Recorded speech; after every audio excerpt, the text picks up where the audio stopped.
Good evening, parish orphans and retrogrades. Tonight I come to you, Rules for Retrogrades, with a special show on Benedict, Barron, and Baghdad. Little alliteration, because we have a lot of interesting news this week going into the Iraq meeting that Pope Francis has called. It's ecumenical as hell, and it's certain to get wacky. We'll talk a little bit about it. Even Pope Benedict Emeritus, super special retired Bishop Pope Benedict XVI says it's funky. He says he's concerned about the Iraq meeting, and he walks it back a little bit after he says that he's concerned. He doesn't quite tell us exactly what he's thinking. He's always a paradox, this Pope Emeritus Benedict. And he's released a letter about 36 hours ago. And it's interesting because when we get these Benedict letters, the message is always muddled, and it feels more than even letters from Francis, like weaponized ambiguity. It feels like a codified cry for help. And I don't even know what exactly I mean. I certainly don't mean what the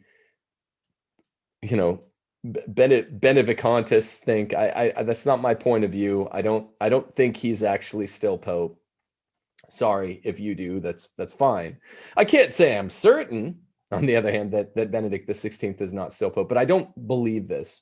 What I mean instead when I say that Benedict seems like he's trying to signal help, like, Tom Jones when he's kidnapped by Smithers on The Simpsons, and he's trying to give certain secret signs to Marge Simpson that he needs help desperately. Is something like I don't know, I don't think he's kidnapped. I don't know what he is, but he's sounding like he's trying to give clues to the very intuitive, that when he addresses, hey, I'm very concerned, I, Benedict XVI, about what's going to begin in a couple days in Iraq, that he's hoping that people will pick up, okay, this is bad. This is, ecumenia at Francis's worst, the finest kind of ecumenia that the Francis pontificate will offer. But he doesn't want to say it because he just gives us a broad kind of shot across the bow. And after he says that, he walks it back. He says, oh, I'm worried about security. No, we'll talk about this in a second.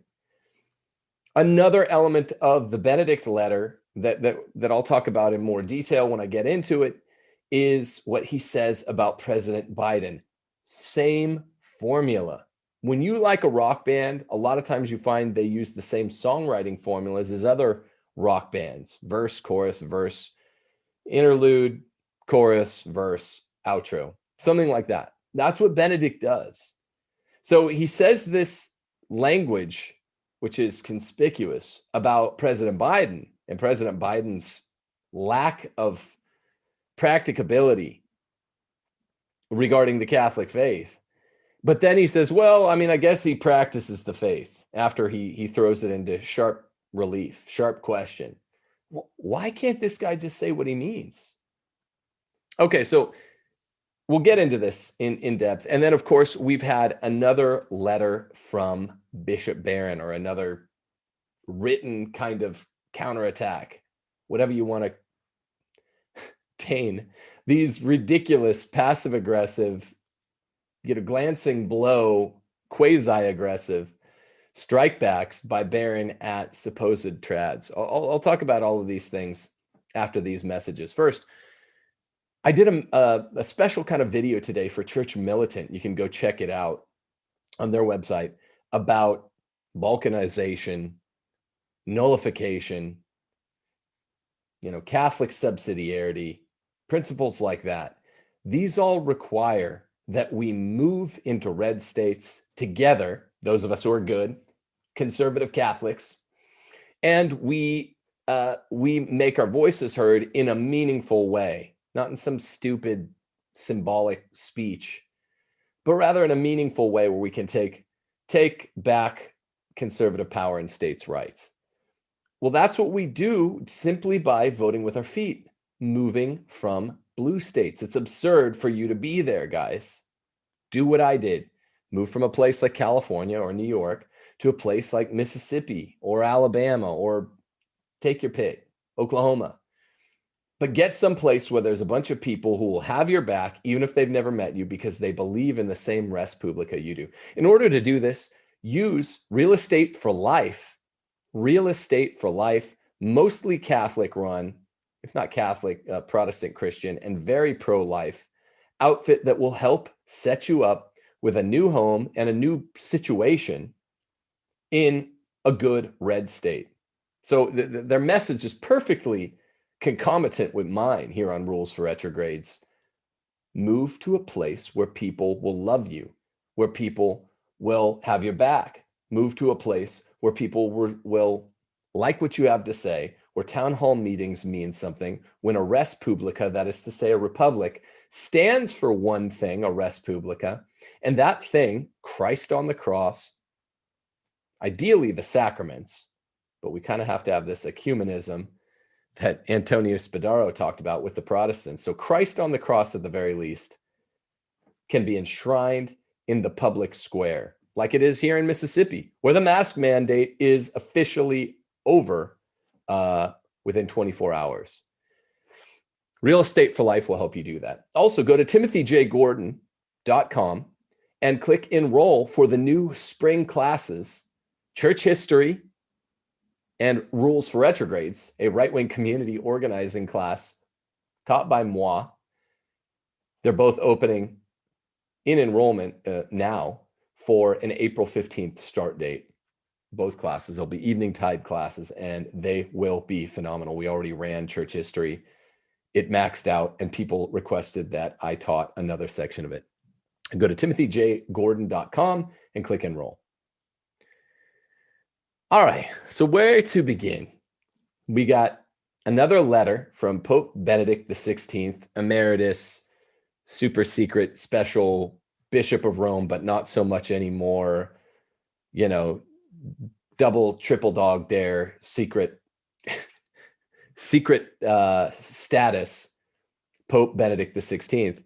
And I think I got his title right. I'll have to check his resume. And he made it all up. He made that whole honorific up for himself.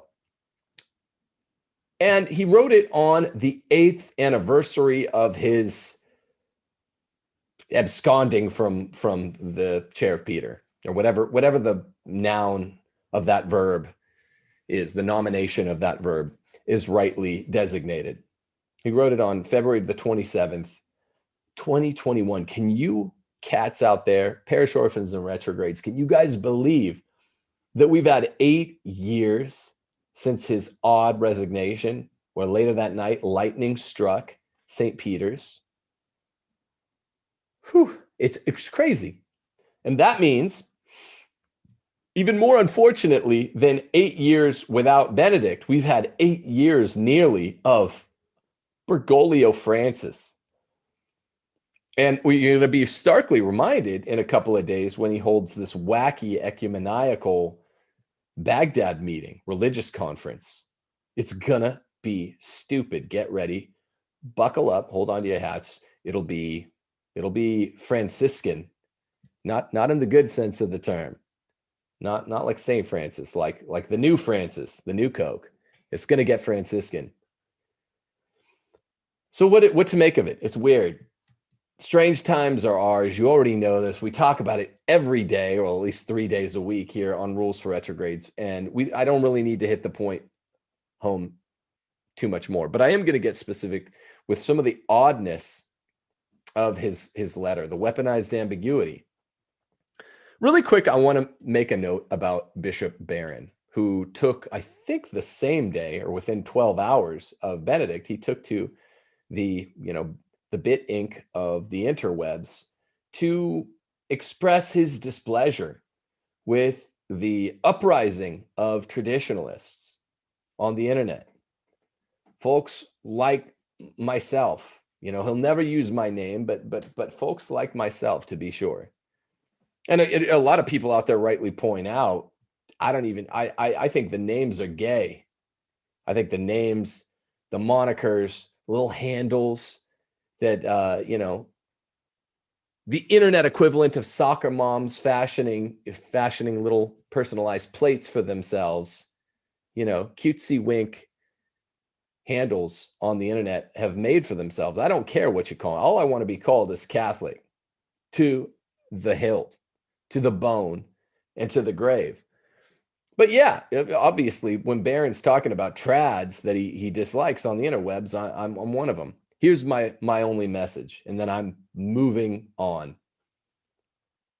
Trads out there from those who might be nominally included in his passive aggressive message to those that are certainly at the forefront of the good bishop's mind when he penned this thing. Don't be a love-hate hater, right? Who cares? He mentioned us. Who cares? It's lame. Don't be a hanger-on. The lamest thing out is a guy that hates a bigger celebrity who's got a bigger platform than he does. Like Barron's got a way bigger platform than Rules for Retrogrades. I'm not bitter at him for his large platform, and I'm not really even bitter at him in general. I just know where he stands, and I'm not going to say more. So every time he mentions with a wink and a nod Taylor Marshall or Tim Gordon or Church Militant, without quite mentioning our names or articulating the syllables of our names, let it go. That's what I'm doing right now, okay? We know where he stands. We know where Bishop Barron stands. Who does he stand with? With Slim Jim Martin, right? He endorsed his book. So that's that. Literally, that's that. You guys didn't think I could do it without saying more. All right, Pope Benedict's letter on the 8th anniversary of his absconding from the pontificate. Our good friend who's appeared on this show, Ed Penton, reports at the National Catholic Register, Pope Benedict's conscience is clear regarding his 2013 resignation 8 years ago. If you didn't know you were a parish orphan, then I'm glad I told you first, you know, because we all loved Pope Benedict. You know, it could have been a little speedier and a little stronger and a little more stark about the reform of the reform that he inaugurated back in 2005. But he was like a papa. He was a spiritual father to you and to me. And yeah, he was somewhat disappointing, like all human fathers are fated to be, but he was a father. We weren't parish orphans. Now, some of you might not actually, I mean, it depends. Every one of you is a parish orphan, and you probably know it. Some of you might deny being retrogrades, but that's for another talk. You got to read Rules for Retrogrades. Okay, but it's been 8 years, man. That's weird. That's all I'm going to say. It's strange. Penn writes that in a rare new interview, Pope Emeritus Benedict XVI, the emeritus goes before the Benedict, silly me, has said his conscience is clear about his resignation from the papacy 8 years ago, that there is only one pope, that's a dense quote, and that his decision to resign was a conscious choice and unrelated to conspiracy theories. Fair enough. It was a painful decision, Benedict writes, but I believe I did the right thing. My conscience is clear. He told this to Corriere della Sera, its senior correspondent Massimo Franco. The 45-minute interview, which took place at Benedict's Mater Ecclesiae residence at the Vatican Gardens on February 28th, 8 years to the day since his departure from the Apostolic Palace. I thought it was the 27th. I could have sworn it was the 27th. Covered a variety of issues, including U.S. President Joe Biden, about whom Benedict expressed some reservations. My heart leapt when I saw this. I thought Benedict was going to let Biden have it, you know, former pope or emeritus pope, whatever the hell you want to call him, you know. My heart leapt because I thought he was going to, you know, bring out the hammer, baby.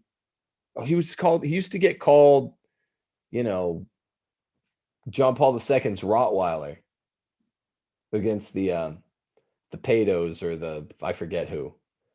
But that's awesome. So let's see some of the Rottweiler, the old German. Here's what he said, though. And I wish Penn's characterization of what Benedict said were mine. You be the judge, okay? Here's what he said. It's true. Biden, is Catholic and observant. And personally, he is against abortion, Benedict observed. That's not accurate. He's not against abortion. But as president, he tends to present himself in continuity with the line of the Democratic Party. And on gender policy, we still don't understand what his position is. So, wait, what? There's like 4 statements, and all of them are at least, a notch or 2 south of north. Let's go through this again. It's true he's Catholic and observant. This feels like the Glenn Beck show all of a sudden, because this is what he does. He goes through line by line. It's true, quoth Benedict, he's Catholic and observant. That is not true, Holy Father Emeritus. Holy Emeritus Father, whatever I'm supposed to say. He is not observant. Observant means not just receiving the sacraments. It means receiving the sacraments licitly and validly, which he's not doing. As many U.S. priests and bishops have bemoaned, he is receiving the sacraments at least illicitly, premised on number 2 or number 3 premise, and maybe invalidly, but at least illicitly. Let's stick to that. So wrong. He's not observant. Benedict continues, and personally, he is against abortion. What? I mean, what are you talking about? He's not against abortion. I don't know what this adverb personally does to the sentence, but just bracket it for a second. And he is against abortion. He's not against abortion. It feels like that argument that people say, like the lame, like secularists that were like, well, personally, I'm not against abortion, but I'm not going to tell anybody else. It's almost like, what is he talking about? Well, no, I mean, that's not even an argument. That's like an assertion of a circular square. We know whether X is against abortion. You don't even have to say personally. Did you know that? This adverb, you never have to say personally, this is what I like. Personally, I like ice cream. Likes and dislikes are accidents that pertain to your person. So you never have to say person. If you say personally, it just means I'm talking for me. Unless you have split personality, multiple personality disorder, you don't even have to say this, right? You're always speaking for your person. So let's just bracket it. And he is against abortion. He is not against abortion. Holy Emeritus, Triple Dog Dare, Father Benedict the 16th. He's not. What? He's the most pro-abortion president the United States has ever had. I mean, that's fine. I know you're sharp. You got that sharp Teutonic intellect, and you're really old now, well into the 90s. But if you're going to comment on geopolitics, which has implications for 1.5 billion people around the globe, you got to get it right. You're just do your fact checking. He is not against abortion. He is wildly pro-abortion, particularly as a law enforcer and an ex-legislator. He has a long track record of being aggressively pro-abortion, pro-death. So yeah, you just got to get this right. This is embarrassing. I mean, this is completely embarrassing that you're just wrong. He's very, very pro-choice, pro-abortion. It's embarrassing when the closest thing to a real moral leader in our church can't even get basic facts right. Everyone around the world knows how pro-abortion he is. He just got rid of the Mexico City policy, which every Democrat president has done since 1985. So just please, Excellency, can I just stick with that? That's a lot shorter than the other honorific. Please get it straight. So that's strike number 2. But as president, he tends to present himself in continuity with the line of the Democratic Party. That's statement number 3. Yes, as a spokesperson for Rules for Retrogrades, I was going to say LLC, but we're not an LLC. As a spokesperson for Rules for Retrogrades, let me put it this way. I tend to present myself as in continuity with Rules for Retrogrades. I mean, I am Rules for Retrogrades, the podcast and the show. So it's actually a formal fallacy to say that I'm like analogous to the worldview presented by Rules for Retrogrades, or that I present myself similar to Rules for. I am this. He is the leader of the Democratic Party, the operative Democratic Party. He's not the chairman, right? He is the highest ranking officer in the Democratic Party. So it's not that he presents himself as in continuity with, he's a Democrat. Why would you say it this way? It's like, I mean, am I wrong? Am I just in a weird mood today? And yes, I will take questions. I will take questions at the end of this. But I mean, is this one of those Office episodes when Kelly looks at Michael and just says, why would you ever say it that way? You said it the most weird and actually technically wrong way to possibly say it, when all you had to do is say he's a Democrat. It's embarrassing. Okay, I know he's in his 90s, but don't make these statements if you don't want to get him right. That's all I'm saying. He's a Democrat. He's not in line with the Democratic Party. Mitt Romney presents himself as in line with the Democratic Party, right? But he's technically a Republican. Does that make more sense? But Joe Biden is a Democrat. Wrong statement number 4 out of 4 statements cited directly by Penn. And on gender policy, we still don't really understand what his position is. What in the hell? First off, gay gender policy. Yeah. Don't even say it. Like, that is it's offensive. It's such a gay term, no pun intended. But no, that's not even what I'm talking about. The USCCB would beg to disagree with you, beg to differ with you, Holy Father Emeritus, Your Honor, Benedict the 16th, Bishop of Rome, twice removed, whatever we're supposed to call you, Holy Father. They condemned the Demonic Equality Act, as mentioned in my last video. So no, that it's not. He does not have a vague position on gender policy. I mean, please, I don't know how many hours of sleep you're getting. Either get a little bit more or a little bit less. Don't stick with the amount you're getting right now, Holy Father. I'm sorry. I know people get a little sanctimonious, but I'm not even sure if I'm supposed to be addressing a Holy Father or just another bishop of the church, retired or semi-retired or whatever. I still don't know what it is. I do accept that you're retired. I'm not one of those Benny Vicantis or whatever they've so affectionately dubbed themselves. I'm just saying I don't get it. I don't know how I'm supposed to address you, and I don't think you're making a lot of sense. If I'm allowed to say that, and if I'm not, then whatever.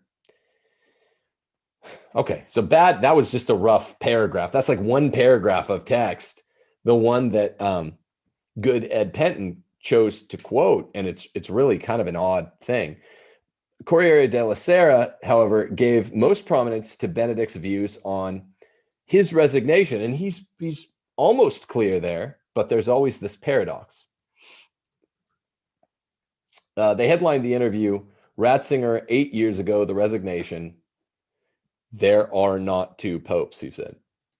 And I get that he can afford to be clear on this matter, because that would get annoying if you try to. Though I mean, I once had a job at Walmart as a young man, right? And the last thing I would want Walmart doing is calling me up and telling me that they still want me to report for an 8-hour like cashier shift, So I get it. Like you just want to punch out and vacation while all the rest of us are suffering under this insufferable pontificate that you left us with, this heinous stepfather. I get it. You want to hit the beach, Mai Tais and shades. Sorry, we're a little confused. You kind of made that up, and lots of witnesses, Holy Father Emeritus, whatever, Benedict the 16th. Lots of witnesses from 2 decades ago said you're planning to do this 2-part pontificate, and that you'd been planning to do it arguably even longer than 2, maybe up to 3 decades ago. Do I still have sound? This thing's funky. Sorry about that, Steph. If you don't have to edit that sound, we'll say. People will freak out. Please freak out if I ever lose sound. please do not keep calm. Just start running around your houses and throwing things and at least hit one button on the keyboard, letting me know if the sound ever cuts out, because I will look so foolish. All right. So I haven't worked through my issues, my daddy issues with Benedict the 16th, leaving us to this proverbial abusive, drunken stepfather, proverbial, known as Francis the Humble, proverbial. Give me a break. It was a difficult decision, Benedict the 16th recalled, but I made it in full awareness, and I think I did the right thing. Some of my friends who are a bit fanatical, he used scare quotes, are still angry. They didn't want to accept my choice. He remarked on the conspiracy theories that followed his resignation, saying that some said it was because of the Vatileaks scandal. Well, it was a real scandal. I mean, you know, conspiracy theorists are gonna conspiracy theorize. It's a catchy little saying I made up. Others because of a gay lobby plot, which there was a gay lobby plot. Others because the case of the conservative Lefebvrean theologian Richard Williamson. That one I will probably know better than most National Catholic Register readers, and I don't even know about that one, man. It's like maybe some cool conspiracy theory I don't even know about yet. Like something cool I haven't even heard about yet. They don't want to believe it was a conscious choice, but my conscience is clear, he said. You're just rubbing salt in an open wound. Well, you keep saying that. You say that every interview you do, and I get it that the Benevacantists might get under your skin because you're trying to vacation with Mai Tais and shades. But come on, throw us a bone here. I mean, like, we don't want to hear that your conscience is clear. And we also don't want to hear how similar pontificate number 266 is to yours, number 265. We hate this one, the pontificate, the things it stands for, the soft teachings, the unspoken teachings, and the non-magisterial plain interviews. We hate it. And we're suffering, and we're all parish orphans. So don't tell us this. It's salt in an open wound. Don't dance on the graves of the recently deceased. But people who loved you, were a little disenchanted by the fact that you left us in such a gnarly situation, they're hurt by this. Do you care? It's not very pastoral. Let me say that. You were at the council. Fruity terms like pastoral, man. Some people are mad that you said gay in the chat. So there's that. I want to take this moment to apologize to none of you. All right? Come on. Get it together, people. Get a grip. They don't want to believe it was a conscious choice, but my conscience is clear, he says. Well, that just makes me feel fuzzy inside. That really does. That he feels good about it. Now, I do believe there's only one pope. I've never said otherwise. Now, I'm not 100% sure, which I was 100% sure during the reign of number 265. But, I'm pretty sure. And I would never endorse otherwise because I'm pretty sure, at least 51% sure.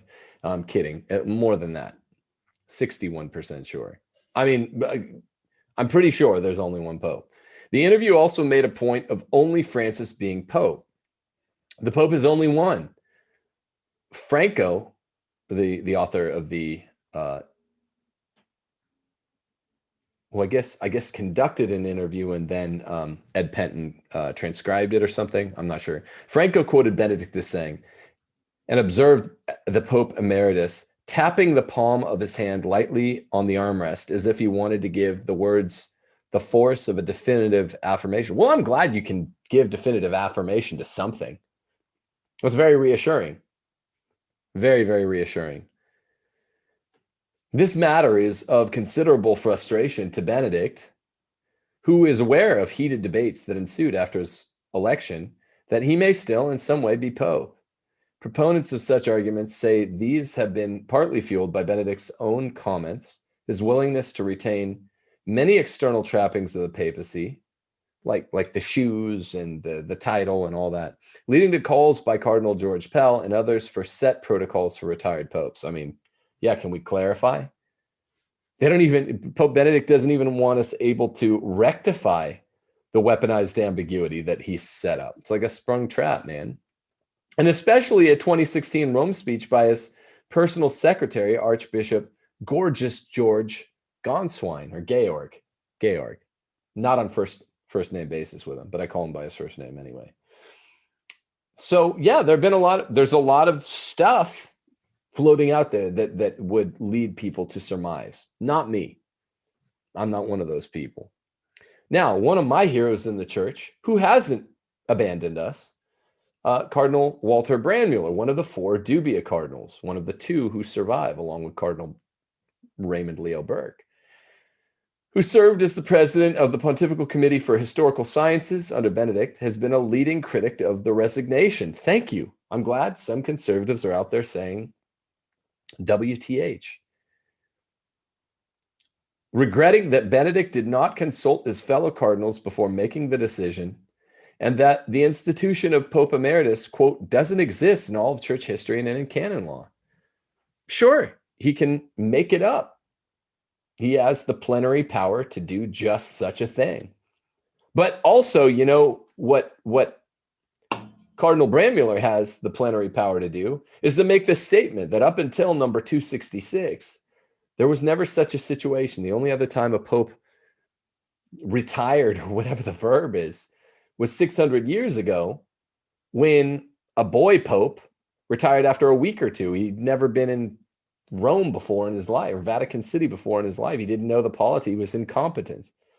Benedict, on the other hand, was the presumptive pope after JP2 because he'd been JP2's CDF, leading doctrinal officer in the church, number 2 in the church for like 2 decades. He was a pro. He knows where the bodies are buried, hopefully, proverbially. And he was at the council. He's a pro. He knows what he's doing. He's got an enormous intellect. He's a galaxy brain. He's a holy man. So this is not the same situation. In that sense, it's unprecedented. According to Franco, Benedict seemed in the interview to want to exercise the disorientation, astonishment, and slander that accompanied his decision to resign. Maybe the slander, because we're not allowed to do slander. It's a mortal sin. I'll give you that. But the disorientation and astonishment remain, Holy Father Emeritus. They remain. And guess what? They will continue to remain. You left us. Let me say this really clearly. You're tapping your armchair. I don't have an armchair. I need a mahogany armchair. I need something to tap to add emphasis. It rules for retrogrades. Thank you. I'm serious though. The disorientation and astonishment will remain. And no, we're not going to assuage your conscience by saying, "Oh, we love the new guy. He's doing a great job. He doesn't seem, I shouldn't even, I'm going to get myself in trouble. He doesn't seem like he's working at cross purposes with your pontificate at all. Let me say that. Not a bit. Tom Blue Ocean. Yeah. He's so holy. And everything he says is so bountifully Catholic. It's like a Catholic bounty. What do you want us to say? You know what you did. Or the rest of us are speculating. The rest of us are astonished. You and you alone, Holy Father Emeritus, you know the truth. And whatever it is, it ain't pretty. And it didn't seem to please the heavens. I always really liked your example for when Pope Benedict left us from Jurassic Park, where she, like the little girl, runs out of the car. It's like, he left us. He left us. Yeah. It's a great all-time GIF for what we were all feeling a couple 8 Februarys ago, right? Lex in the car. She's actually the little sister in the book Jurassic Park by Crichton. Did you know that? In the movie, they made her the older sister. That every time we watch the movie. And it blows your mind every time. It's a fascinating factoid. No, I mean, but we're really in the weeds here today. I mean, he left us. He left us. She says it breathlessly. He left us right outside the Tyrannosaur paddock. And the gates aren't even electrified. The gates of Vatican City. He left us. And Pope we don't Benedict. even have an electrified Jeep to shelter in. Yeah. Our Jeep has lost electricity for at least 8 hours, with each hour being 1 year. All right. And the Tyrannosaurus paddock is no longer electrified. Though sooner or later, and I'm expecting it to be sooner, I am expecting to see a leg of lamb fly through the windshield. That's how out of luck we are with this guy. He left us. Gennaro is the name of the attorney in Jurassic Park. That is the name of him. And he, in my analogy, is really Pope Benedict XVI, because he's the one that left us with this rampaging Tyrannosaurus Rex, who is just Pope laying Francis in the waste analogy. to the land and the people and the good folks of Jurassic Park. Yeah, the whole island is in an uproar. The Iron Island is Christendom. All right, it's an ingenious metaphor. So yeah, don't tap your armchair, please, if you please. You can do whatever you like, but as if you wanted to give the words the force of definitive affirmation. No, they're not definitive. I'm being serious now. I haven't been very serious this whole time. If you don't laugh, you cry. But yeah, there's the remaining frustration and bewilderment should be expected to obtain as long as this troubled, catastrophic train wreck of a whitewashed headstone of a pontificate lasts. It's not even that whitewashed, really, if you want to know the truth. The matter is of considerable frustration to Benedict, who is aware of heated debates right after his absconding from the city. I already read that part. Yeah, and thank goodness that good Cardinal Brandmuller, who also called out the number of the Sankt Gallen Mafia agenda, thank goodness he had the pluck to at least criticize this thing. I mean, he was a friend of Benedict XVI. That's one of the friends of Benedict XVI, the far right wingers in the church that have criticized it. And he loved Benedict XVI. You know why the left isn't, all those German prelates that wouldn't shake your hand after you touched ground in your plane, Holy Father Emeritus? You know why they're not complaining or conspiracy theorizing? Because they couldn't be more thrilled with the result. Okay, so the disorientation, the astonishment, and all will remain. The unicity of the papacy is self-evident to him, Franco wrote, adding that in his view, that understanding does not apply to some sectors of conservative Catholicism that are particularly implacable in their hostility to Francis. Don't call me that I word. That's one of the worst words ever. And don't call me implacable. I'm not implacable in my hostility to Francis. If this guy does 2 Catholic things in a row, he's going to have to do more than that, because it's been 8 years of a train wreck. 8 years of a circus clown show. 8 years of a Tyrannosaurus free in Jurassic Park. You got to continue that. That's right. That's right. We need a helicopter off the island, guys. We do. So I'm not implacable. Just do something good. Do something right. Do the right play. After a coach calls the timeout, think of Dean Smith. Get in there, make the right play. If he does that, try my implacability. It knows pithy and certainly brief short ends. All you got to do, I'm not a stubborn man, just do the right thing. We will outlast Pope Francis's will to continue doing liberal, lunatical things. Okay? So don't call me implacable. It's really not the worst word in the English language. There are tons of worse ones, like ones that I'm not going to get into, because a bunch of pearl clutchers will get mad. This was not the first time Benedict had insisted on this point with Franco.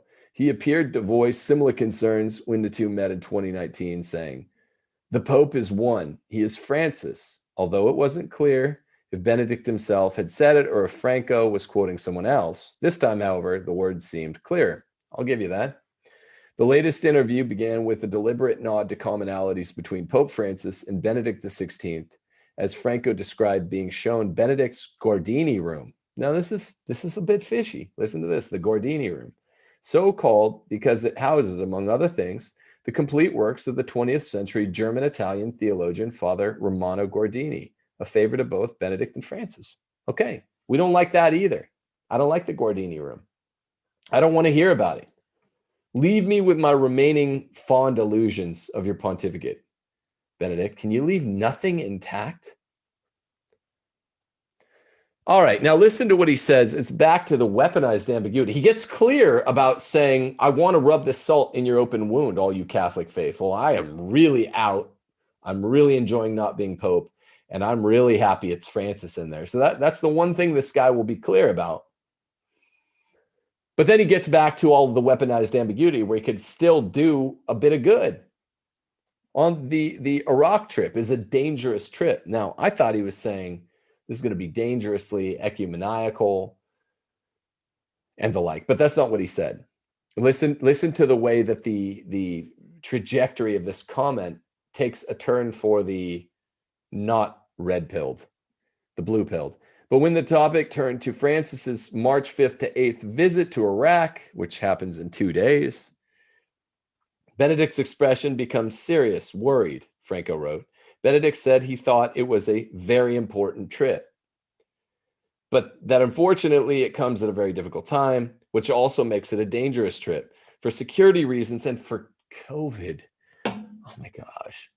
When I read this the first time, I was like, I thought he was going to say it's dangerous because Francis is so bad at what he does. He's so ill-suited for the job and because he's such a commie.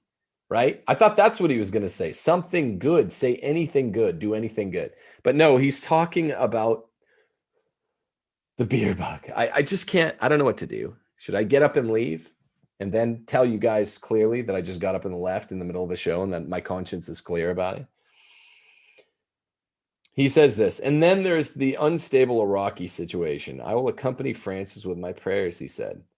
Franco noted that Vatican police officers and members of the Swiss Guard are already in Iraq making preparations and that Italian intelligence agents have been also present there for weeks, but it is not clear with whom they are collaborating. Okay, this is not my concern, frankly. My concern is what will he bespeak on behalf of the Sensus Fidelium? My concern ain't these security details. No, this is not the way popes think. Popes emeritus, whatever. It's supposed to be, this is the way evidently Benedict thinks. I don't know if it was, what kind of impulsion helped to secure his motivation to leave the chair of Peter, or if there was any even. But he certainly seems to be, Benedict XVI, the kind of guy that looks after his own well-being at age like 95 or whatever he is.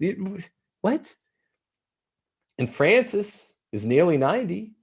These guys aren't supposed to be thinking of their physical well-being. There's no such thing as physical well-being at that age, right? They're supposed to be thinking of the well-being of all the billions of sheep in the world that are either poorly formed or in need of conversion. And they're just not thinking about it. It's clear. Well, we know Francis wants to deconvert those who are truly Catholic, or seems to, if we're judging him by his actions. And Benedict doesn't seem like he's thinking about it nearly enough. So it's just frustrating. What are you going to do? Being stuck in a no longer working Jeep outside a Tyrannosaur paddock. You know what I'm talking about. You guys are right there. Luckily, you've got your iPhone. They're also in the Jeep. You're in the Jeep too. The interview ended by Franco describing how Benedict presented Franco and his editor with a souvenir of the interview, a commemorative medal and a bookmark with a photo of himself giving a blessing. This part's interesting. Both from when he was Pope. Once again, the paradox emerges, Franco wrote. See, it's funny because Benedict's begging Franco to write a clear kind of interview write-up. Yeah, he's not Pope anymore. And he's ending with the words that keep the paradox alive. He's saying, once again, the paradox emerges. I love it. I love it. Once again, the paradox emerges, not only his, but that of a church unwittingly immersed in the inextricable interweaving of two papal identities. So when Benedict read this, he was probably like, I asked you not to say that. We talked about this and I said no. As he left Benedict's residence, Franco wrote that when Benedict, quote, repeats in a veiled voice, "There's only one Pope," he is certainly addressing the fanatics who are not satisfied. What to say? Who'd have thunk, 8 years and 2 days ago, that Benedict, A, would still be kicking it around, because he's really old. He's just a very, very old man. But B, that he'd be kicking it around after having retired, which has basically never happened, with a slight asterisk there. And C, or 3, whatever we're on, that he would have retired under the auspices of he was too old and he was about to die and he was too sick. And then people are like, well, no, he thought he was, but then he figured out he's going to live to like 150, but he still doesn't want the pontificate back or whatever. Which way is it? And then he wants everyone to say Francis is great, the abusive stepfather that he left us with, and that his conscience is totally clear. You ran out on your fam, and you left us with this man named Francis, and it's horrible, and it's horrible. And no, we're not. And I'm not a fanatic, and I do think that Francis is the Pope. So what do you call me? You call the people that think that Benedict's still Pope a fanatic. What do you call me? I believe Francis is the Pope. He's just a super bad one. He's genuinely bad at this. Like, he should go, what was he, a bouncer before? At a nightclub or something? I don't even think he's qualified for that. He's not. Yeah, what's a good job? Well, you guys should write in the comments. What are good jobs for Bergoglio Francis? I think he should just be tending a garden somewhere in like a retirement village. I think that's probably the best role for him. In Benedict's retirement village. All right. So pepper me with questions, but I'm going to do them quick. People tell me to do them quick. So first question, actually, there's a lot of these questions that are about the same. And they're wondering, a lot of people are wondering if maybe he has writers or if there's some sort of like translation problem, because it sounds so unlike him. I think people are just like, what is this? They're not getting what this could be. I don't think so. This is how he sounded since he retired. He's pretty implacable, if I can use that term, return the topside spin and volley that back to your end of the court. Pope Benedict, double dog, secret emeritus, code blue, goose flies at midnight, Benedict. Whatever, I forget the whole thing. I'll have to get your CV. No, this honestly, guys, this sounds just like him. I'm in a weird mood tonight. This sounds just like him, though. I mean, he's talked this way since he broke ranks. Next question. Somebody's asking, what will your rules for retrogrades class have in it? I just finished all the slides on them, and they're pretty funny. This is going to shock you. It's going to be a class, get this, about the book Rules for Retrogrades. No, I'm being a wise guy tonight. It's 10 weeks, right? 40 rules. We're going to go through 4 rules per class. Really great slides. I got to say, I love lecturing from slides. I think I might be the best living PowerPoint lecturer, but people say I'm cocky. No, I mean, Steph made great slides out of them. They're hilarious. They're informative. They're good for you. So it's community organizing from the right wing, and people that just read the book Rules for Retrogrades, let alone, absent my helpful and hilarious commentary.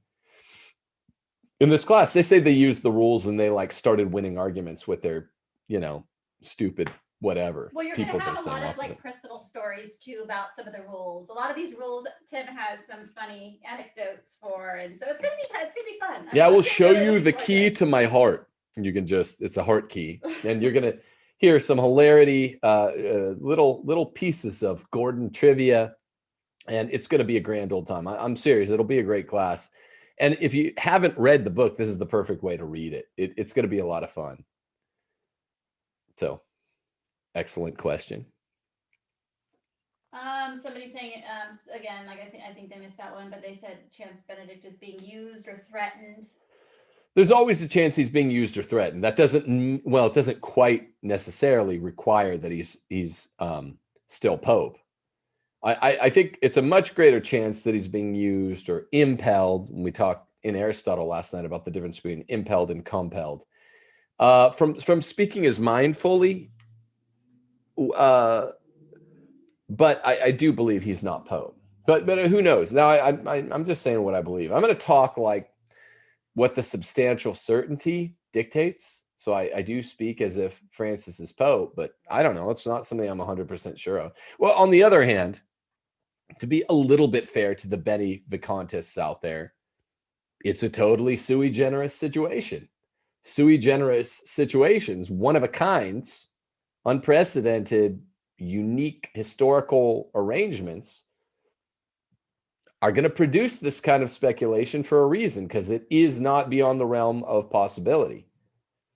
So yeah, I mean, who knows if the guy's got internet at his place. He didn't seem to know what's going on in America at all. That 4-part statement on Biden was just bad. Like, you're bad at this. Don't do American political commentary. Okay, this is a really important question, so prepare yourself for this. How much do you bench press? All right, as one of my, I actually ran into a fan in a class, and he noted it looks like I'd stopped lifting weights. I have really weak L3, L4. And so when I heard it, I stopped lifting for a bit of time. I was getting quite, for an old 30-something, during TNT, I was lifting 5 times a week, and I was getting, respectably strong again. I was pretty strong in college, if I can say so myself. And I was getting the bench back up toward maxing out at 300. I've never actually maxed out at 300, but I was getting it up toward there. And you know how it is, maxing out half the time you don't want to do whatever. And but I mean, my L3, L4 will get injured after I've been lifting every so often. And so I got in like 11 months of lifting pretty much right when I started on TNT. And it was cool because I just had good luck or good fortune, good fate, whatever. The Lord blessed me. I got in weightlifting until right before me and Marshall split ways.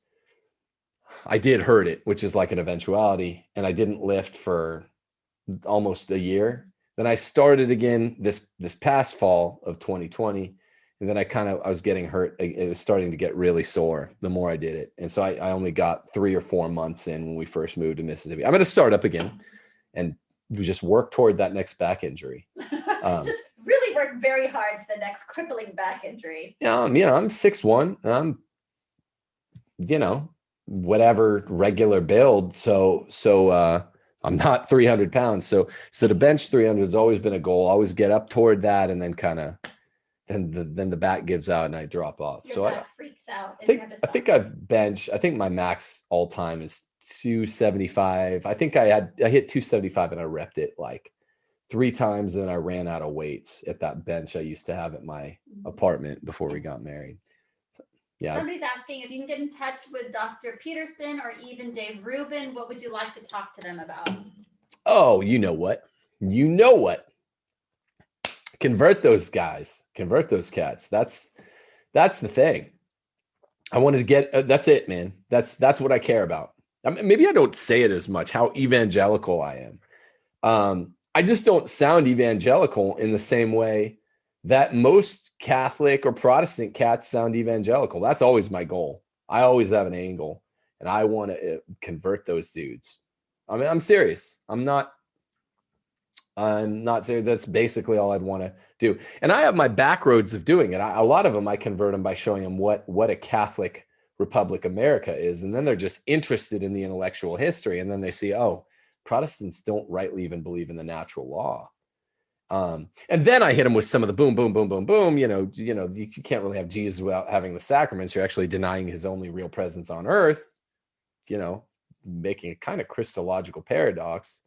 And then those who take my church history class, I just hit them with the car crash analogy for scripture and tradition. And I think I've given it here. If you get in the car crash, the only witness to the crash is tradition, is named tradition. He has to go to work. So he passes it on to a guy who rolls up named scripture, right? If scripture is going to give cops the right story, what actually happened accurately, inerrantly, or infallibly, then the only way this can be true is if the only guy who saw it, tradition, got it inerrant and infallible first. That's just, I don't hear that approach often enough in Catholic Protestant apologetics. But I want to convert Reuben. I'd want to convert Shapiro. Jesus is not the privileged path, the only path. And yes, I'm not. What would you have said to Shapiro in that moment? Do I need to convert to be saved? I would look at him and I'd go like this, and it's going to take a while to articulate this. Yes. Should I zoom in? You do. Yeah. You do. Ben, you need to convert to be saved. I think you'd be a great addition to our squad. And I think you're a cool dude in some ways for like a 4'11" guy. And really cool. And I would love to have you on the team. I'd just love for your soul to be saved. So I would have just gone like this. I would have looked at him and I would have gone, yes, you have to. But hold on, I know a really good bishop that's even better at apologetics than me. I'm going to go get him. And then I'd bring in Bishop Barron and he'd be like, no, you don't have to. It's ridiculous, man. I'm reading these as they come in. Sorry. Thoughts on why mainstream conservative Catholics are so squishy on defending against the excesses of the liberals from V2 to present day. This seems to isolate their allies. Did I read that correctly? I would think so. I'm not sure what the excesses of liberals. I don't know. They just don't, because they're half liberal themselves. I mean, centrists, as you learn in Rules for Retrogrades, there are two types of centrists. Neither one of them is fully trustworthy. One of them is basically just a leftist. The other ones are just weak conservatives. So let's operate from that playbook. Weak conservatives are afraid to say the truth, and crypto liberal centrists don't want to say the truth because they're on the other team. They're not afraid to say lies. Yeah. We have a super chat. What is the most what is the most fruitful spiritual reading or book you have ever read? Ooh, that's a good one. But I'm afraid I'll disappoint you, because it is. I'm not, with my ode to my friend Steve Skojek. This is not intentional. That's a little dig. No, I think it's The Idiot by Dostoevsky. I think The Idiot, the kind of least acclaimed of his four great novels, is the thing that kept me in touch with my faith, when it was weakest, as kind of an undergrad in college. And yes, it's Orthodox. That's my little dig at my buddy Steve Skojek. I'm just joking, but it's just an amazing book. And The Idiot is Prince Mishkin is really modeled as a Christ figure, a really obvious direct Christ figure. And it's a beautiful book. And it's the unheralded of the four great Dostoevsky novels. And I have read all four of them, some of them several times. As a lit major, I love Dostoevsky. The other one, and I kind of, a lot of people don't know I'm a big fiction guy, but I don't read tons of fiction. I just reread the same, because there are only 8 great fiction authors after 1800, and I just keep rereading them. Michael O'Brien's Father Elijah, I'm also rather obsessed with. It's incredibly spiritually fruitful, and it sounds, take it, you don't have to believe it, but you listen to interviews he gives about the book, and we've corresponded personally. It sounds private, like private inspiration, private revelation. But read Father Elijah if you haven't read it. It will not let you down. People are also asking if you know of Stephen Crowder, and if you. Yeah, I've heard of him.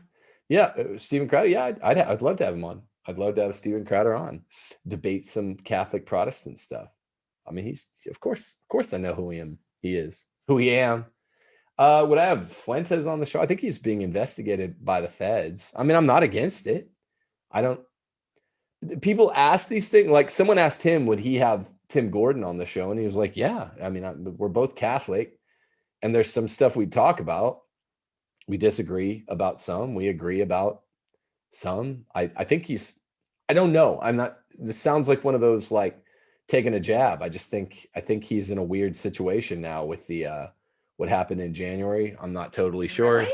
That's crazy. think he's under investigation or something. I mean, I'm not against it. It's just one of those things that for whatever reason, people ask him, people ask me, and we haven't gotten around to. It's really hard to work those shows out. I think a lot of people, because everyone's so busy with their own platforms, it's so hard to get. Yeah, but then they see us have other people on, and they're like, "Why not?" I mean, I'm not against it.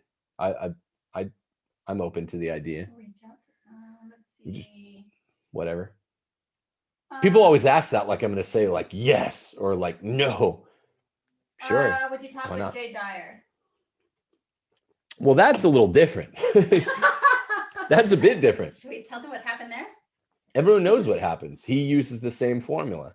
If someone's like, "Hey, let's schedule an interview or a debate," because he's something of a madcap, he only wants to do debate, which is cool because I like debate, and then I like other scholars. You know, I say, okay, yeah, well, what are we going to debate? Let's make it at thus and such date, so I could prepare. And he's like, preparation. He's like, no, come on today. He's done it with like 4 other Catholics I've talked to behind the scenes. He just laughs, and then you won't go on that day. I'm like, well, no, that's not the way this works, guy. And that's not how it works. We set a date, and I go on. Hey, you've seen me debate, people. You've seen the goods. You know, I think I did 3 or 4 debates in 2020 when everyone else was just stuck inside like an insane shut-in. I did 4 debates against Pat Deneen from Notre Dame. That might have been December of 2019. Against Trent Horn. Well, that was also late 2019. Who else did I debate? I debated Trent Horn on death penalty and feminism. I debated Ryan Grant. I don't think it really counts. No offense, Liz Urize, but you don't count. But I mean, there's someone else. I mean, I like to do live debates. Oh, that was the thing. I was saying, hey, Jay, let's live stream it. Let's do a live debate. I offered him in January or February, and it was like September. It was September, October. He's like, oh, that's like forever. That's like a decade away. I was like, no, it's actually like 3 months. Let's get a live location. Let's get a cool place. Like, I don't know. I'm thinking, I don't know why this popped into my head, like Ridgely Theater in Fort Worth, someplace dope. And let's live stream it and give the money to a charity. And he was making fun of that. And then he like bugged out on me when we were DMing and talked a whole bunch of ish on his show later that day. So that one's not in the cards. But Fuentes, why not? He doesn't badmouth me when my name comes up. And the people even that will badmouth me, if they want to badmouth me, how about we just debate like a couple of men? And how about we do it in person like a couple of men? And how about we schedule it? And how about we schedule? He's like, no, do it today or nothing. So that's silly. Also, with that one silly little cucked Canadian guy, what's his name? Oh, what is his name? Libcath guy? No one knows his name because he's got such a small platform. What is that guy's name? What's his name? Someone knows. Can someone shout it out in the chat? He's like a Catholic a professor of educational philosophy. What? I just don't want to say the wrong name. No. Golly, what is his name? I know if Boss is in chat, he'll tell us what it is. If Bossoletti's yeah, then I don't know. That's not it. That's a B name. But let's see. No, I don't remember rightly what it is, but he's a Catholic professor of something in Canada. A big Sam Rocha, whatever. That guy's a little twort, man. Okay, he did a whole entry on how I backed out of a debate with him. What happened was his friends were doxing me. They were doxing me. They were trying to find. They were saying that I lied about my situation 6 months ago. They were trying to publish all kinds of embarrassing information that was untrue, that I'd never. Well, some of it was true, actually. That's the more threatening stuff than the untrue stuff. And he was backing it up. So yeah, we had set a tentative date, not an exact date. I said early February-ish. I forgot about it, but we never set the exact date. And but then he after he doxed me, I was like, oh, forget that. Yeah, and he was helping people dox me. So you have to say it. Go ahead and say it.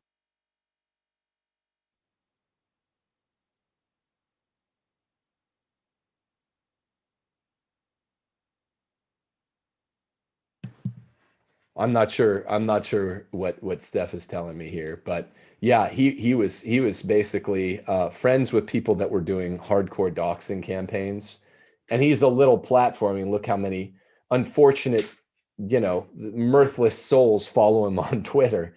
I'm not going to give that guy even my whatever mild to moderate sized platform to preach heresy. He was going to try to debate that the Catholic Marxism is a thing, and that's just silly.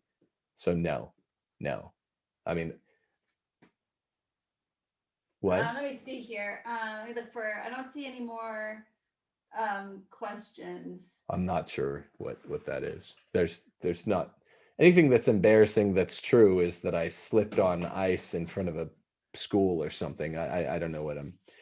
A lot of these doxing campaigns are just really nasty, and I'm not gonna get involved in something like that. Kind of like the Dyer thing on the other end.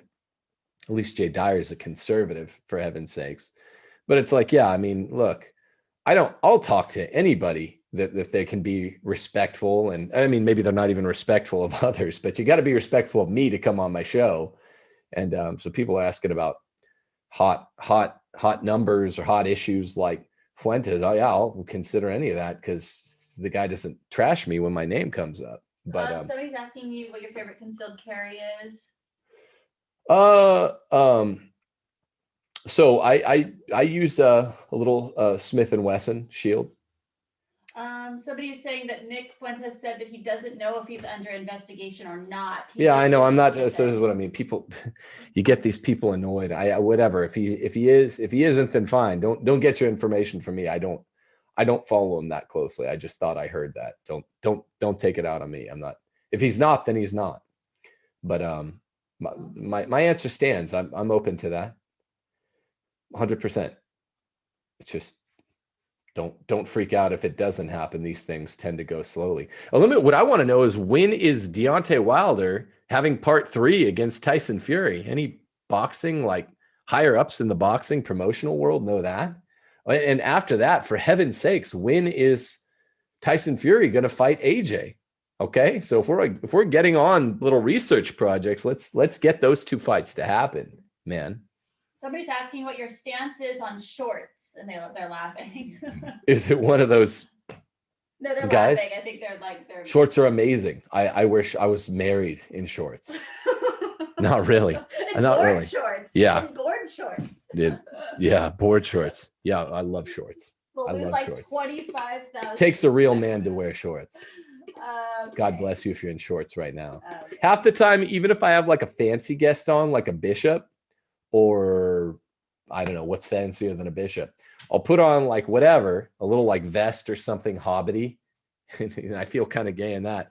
But half the time I have board shorts on under here, no matter what, even in the winter. So you know how I feel about shorts. I love them. I love them.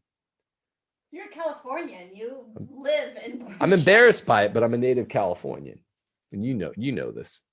All those guys out there that hate shorts, they know I'm a native Californian. They have a bit of fun because of the way I talk. And whatever. I mean, they still know, let's have a spelling contest, a math bee, geography bee, philosophy, theology, push-up contest, arm wrestling, boxing match, one-on-one basketball. You know you'll get whooped if you come over here. But yes, I wear shorts. I look good in a suit, though. Yes, you do. Just with board shorts underneath. I prefer the board shorts. So I prefer a suit jacket with board shorts and like a full sock and like sandal. Let's see here. Somebody's saying, how about regular Protestants that can openly ask questions, not to debate, but just to work out some of the kinks? Yeah, that's a good idea. That's a good idea. We should do a show where Protestants can like say what they want to ask about on chat. And look, I do. The shows like that aren't big for numbers, but I'm not one of these cats that's out for just numbers. Like, I'm not one of these guys with a YouTube channel that if something doesn't get big number, we did a show earlier today that people are averse to what they perceive as an infomercial, which people are really intuitive about. They always know when you're trying to just help out a business or something, which is frustrating because Coleman's, what's it called? Coleman's handcrafted. Handcrafted Man, that guy's woodworking is awesome. Go to coleman'shandcrafted.com. .com. Yeah. coleman'shandcrafted.com. That show earlier today, this is just an example. Not a lot of people watched it, and then I had to go live anyway. But man, that guy does amazing work. And he's really cheap because he's new at selling all this stuff, but his work is like genius. It's genius. And he's in the Louisiana area, so he's close enough. But my point is, yeah, I'll do a show even if I know it's not going to get big numbers, just because I want it on my tableau, you know, my resume, whatever, on the channel. So I'm not one of these guys. I'm not out there chasing ambulances. Sometimes, like, we'll do a news show; those tend to do better. But sometimes I just every other show, yeah, I want to help people out. Want to do a deep dive. I've interviewed 2 bishops. You know who else I've interviewed? I've interviewed 2 heavyweight boxing champs.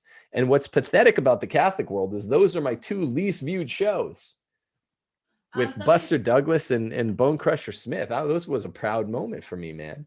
Somebody's asking if you've ever been knocked out, I'm guessing, in a fight. Yeah, mostly. What would count as a KO? Yes. I had my nose broken twice, or arguably thrice. Had a black eye on my college graduation day. Had a black eye also for Y2K. I like to get black eyes for big noteworthy events.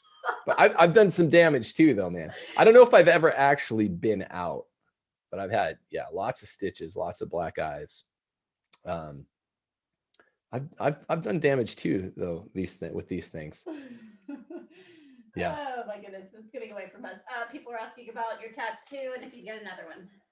Yeah, I'm just gonna have it finished. I meant to have my guy Vic in California. I'll be back out in stupid California in early summer in May, and I'm gonna try to have my guy Vic finish up, have it go much bigger. It's just the basically the Catholic Republic idea, Mary with the stars, except you know, with the Betsy Ross flag kind of insinuated behind her.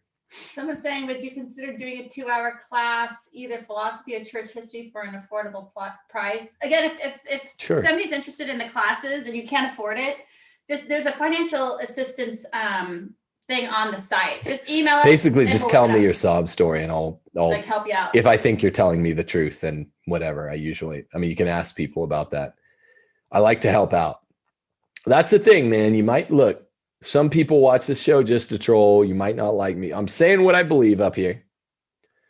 And I'll change what I believe if you show me the facts. And I'll help you out, even if you've called me names before. Just as long as you're not BSing me. If people need help, there are people need real help, right? Like subsidiarity, it means if you know someone that needs real help and you don't help them, heaven help you, heaven forgive you. So I'll help you out. Even if you don't like me, I won't block you unless I think you're trying to dox me or hurt my family or something. Even if you're annoying, there are lots of you are annoying on Twitter, by the way. Not lots, but some of you. And I try not to block people because that's gay. Who does that? Seriously, who blocks people on Twitter? A couple names come to mind. I'm not going to block you. And I made lots of friends because I'll help them out or just send a nice word to them even after they say things. There are people probably watching this chat right now that know that's true. Look, we're all flesh and blood, man. We all bleed, especially on graduation days in Y2K. So I don't. Same thing with Jay Dyer. If he calms down a bit, I'd love to have a show. I like reconciliations. That's my thing. I mean, it's all of our thing. We're Christians, for heaven's sake. We live in the shadow of the cross. All right. Well, I'm gonna peace out on this one. You guys have a good night. God bless you. Deus Volt. Hang tough. Go to Coleman's Handcrafted. Go to Timothy J. Gordon. Also see my Patreon account. Please. Last thing I'm going to say, do we still have anybody watching or did I peace out too early? 300 of them are.